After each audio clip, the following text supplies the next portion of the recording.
অষ্টগ্রামে জমি বিরোধে যুবক নিহত, চাচাতো ভাই গ্রেফতার। বিস্তারিত কিশোরগঞ্জের অষ্টগ্রাম থেকে রুবেল মিয়ার তথ্যচিত্রে। কিশোরগঞ্জের অষ্টগ্রামে জমিজমা সংক্রান্ত বিরোধের জেরে মহসেন মিয়া নামে এক ব্যক্তি নিহত হয়েছেন। গত ৭ জুলাই বাঙালপাড়া ইউনিয়নের আনোয়ারপুর গ্রামে চাচাতো ভাই মহিউদ্দিনের সঙ্গে বাগবিতণ্ডার পর রহস্যজনকভাবে মারা যান মহসিন।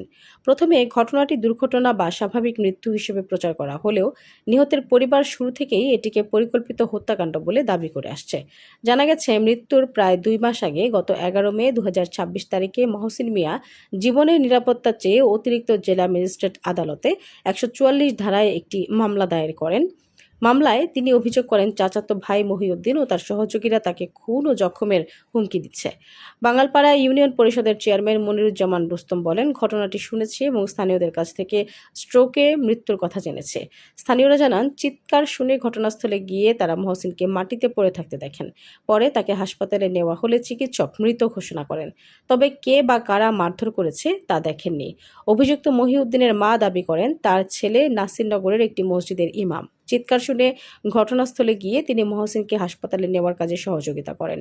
তার ছেলেকে হত্যার ঘটনায় জড়ানো হয়েছে বলে তিনি অভিযোগ করেন। সুষ্ঠু তদন্তের দাবি জানান। অষ্টগ্রাম থানার ওসি মোহাম্মদ রুকনুজ্জামান বলেন, কোর্টে মামলার বিষয়ে থানার কাছে আগে কোনো তথ্য ছিল না। এই ঘটনায় অভিযুক্ত মহিউদ্দিনকে গ্রেপ্তার করা হয়েছে। মৃত্যুর প্রকৃত কারণ জানতে মরদেহ আমার বাইরে ছোটবেলা থেকে আর মারতাছে। এরপরে এই মামলাটা চলাকালীন অবস্থায় অনেকবার আমার বাইরে মারছে। আচার বিচার দেশে অনেক বিচার হয়েছে, তারপরও এরা মারেই আমার বাইরে। এরপরে ২ মাস আগে এরা একটা হুমকি দিছে, চাচা কইছে এরে মাইরা এই মাছের খাবার দিব। এরা মারে আবার কইছে এমনভাবে মারমু এরা যাতে চিহ্ন না থাকে শরীরে। মহিউদ্দিনে কইছে, রাসু কইছে যে এরা মাইরা মাছের খাবার দিলা। আর মহিউদ্দিনে যে এমনভাবে মারমু এর শরীর যাতে জম না থাকে। এইভাবেই মারছে আমার বাইরের শরীরে কোনো জম নাই। ২ মাস আগে আমার বাইরে এই কথা কইছে। আমরা ডিডিও করছি, আপনারা এই ডিডির কপি পাইবেন। কোর্টেও মামলা আছে। আর আপনারা এটার সরকারের কাছে আমার জোর অনুরোধ, সরকারের কাছে আমার এই 5টা এতিম বাচ্চার সঠিক বিচার যাতে পায়। আমার নাম আকলিমা বেগম। আমার ভাই এখন একটা গাছ ছিল, এই গাছটা ভাঙ্গা লাইছে, পরে জিগাইছে কে ভাঙছে। এরপরে এটা লিয়া চিল্লাচিল্লি করছে, কইরা সাইডা গুছিদা ফালাই দিছে। দেওয়ার পরে আমার ভাই যখন অজ্ঞান হয়েছে গা, এরা পানি ডালার নাম কইরা এরা ওই নিজের ওই আবার 3 জন, রাসু, মহিউদ্দিন, রুজেল, এরা ওগুলো মিলে পানি ডালার নাম কইরা এরা বুহ চাপদা দইরা, আরেকজনে মাথার দইরা, আরেকজনে টুটিদা দইরা পানি ডালার নাম কইরা। পরে আমি যখন চিল্লাচিল্লি করতেছি, ও ভাই গো কিতা হয়েছে, আগ করাইছে পরে দিহি ছুটিটা ধরে রাখছে রক্ত বিতে। তখন তো আর দম নাই, ও তো গাড়ি আইন না দইরা লইয়া গাড়ি দেওয়া ডাক্তার বাড়িতে লয়ে গেছি গিয়া, তো ডাক্তারে কইছে দম নাই। এই জায়গাটা নিয়ে মামলা চলতেছে। মামলা চলার পরে এই দিন ধরে আমরা সাথে খুব এরা উৎপাত করে, এই দিন ঝগড়া লেগে জায়গা, এই দিন ঝগড়া লেগে জায়গা, এই দিন ঝগড়া লেগে মাইসে আটকায় হিটকায় রাখে। তে ওহন এই পরশুদিন এটা কত তারিখ কই তারি না, এই একটা গাছ আমরা বেড়ার ভিতরে আবনা গাছ হয়েছি। গাছটা বেড়াটা উড়গাইতেই ভাঙছে না কেমে ভাঙছে কই তারি না। মহিউদ্দিনে গিয়া এই গাছটা এত হইরা লইয়া আইতাছে আর কইতাছে গাছটা কেরা উড়গাই লাইছে। তো এই মুহূর্তে আমার ছেলে গিয়া রাস্তাতে বাইরেছে, রাস্তাতে যাইতেছে, আর আইতাছে দক্ষিণ দিকতে, আর আমার ছেলে যাইতেছে উত্তর দিকতে। যাওয়ার পরে দুজনে কইতাছে গাছটা তুমি ভেঙেছ। আমার ছেলে গাছটা আমি ভাঙছি না, গাছটা এই আমরা বেড়ার ভিতরে আসি দেখে মেয়ে বাজানে বেড়াটা উড়গাইছে আমার নাতি অপূর্ব। এই কথা লইয়া কথা কাটাকাটি করিয়া ধাক্কা মারছে, দিয়া ঘুষি মারছে।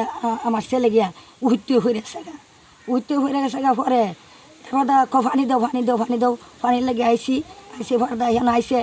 রাসু আইসিন, আয় রাসু মাথাটার মাঝে ধরছে, গলাটা ধরছে। কী যে করছে আমরা আর কইতে হারি না।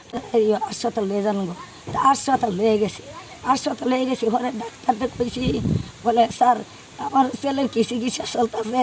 ডাক্তার কাছে আমার ছেলে নাই, আনহের ছেলে দুনিয়াত নাই, মারা গেছে।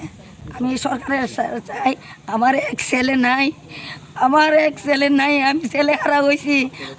আমার মতো যেমন এই এর মাও জীবন মুহিদ্দিনের মাও জীবন ছেলে ছাড়া হয় আমি সরকারের কাছে আমি আবেদন করি। মুহিদ্দিন রাসু দিল বাচ্চুর ছেলে এরা আমার স্বামীরে হত্যা করছে। আমি সরকারের কাছে আমি বিচার চাই। আমার শিশু বাচ্চা মিটিং করছে, আমি সরকারের কাছে আমি বিচার চাই। শুধু বিচার না পাই যে আমি মহিলা যাবো না, আমি সরকারের কাছে আমি আবেদন।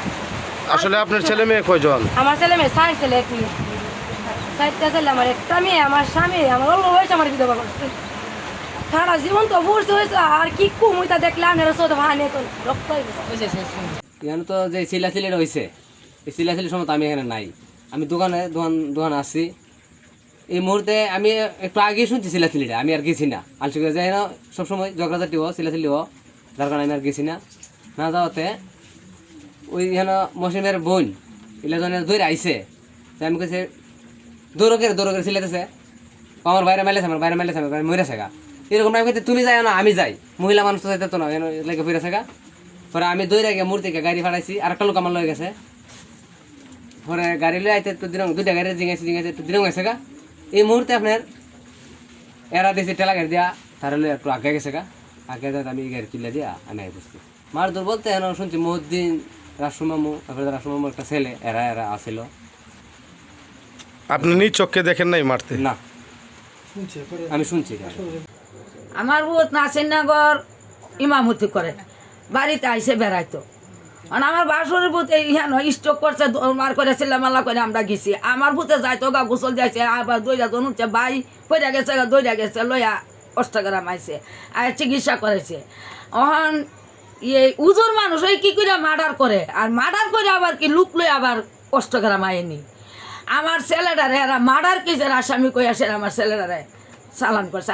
আমি সরকারের কাছে এটা সঠিক বিচার চাই। কি কইরা তদন্ত না নিয়াম, পরীক্ষা নিরীক্ষা না কইরা আমার ছেলেটারা যারা কুড়া চালান কইরা দিল।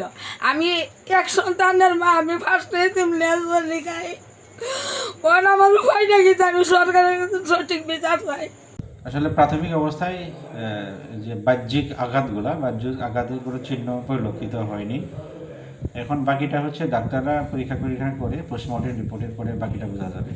আর আমরা স্থানীয়ভাবে তদন্ত করতেছি। অনেক সময় আঘাতের চিহ্ন নাও থাকতে পারে, ইন্টারনাল ইনজুর থাকতে পারে, সেটা পোস্টমর্টেমের পরে বোঝা যাবে। আর আমরা স্থানীয়ভাবে তদন্ত করতেছি যে এখানে কী ঘটনা ঘটতেছে, প্রত্যক্ষদর্শী সাক্ষী যারা আছে এই সাক্ষীদের জিজ্ঞাসাবাদ করে এখানে কী ঘটনা ঘটেছিল এই তার উপর ভিত্তি করে এবং পোস্টমর্টেমের ভিত্তি করে আমরা পরবর্তী দিন ইনশাল্লাহ আইনগত ব্যবস্থা গ্রহণ করব।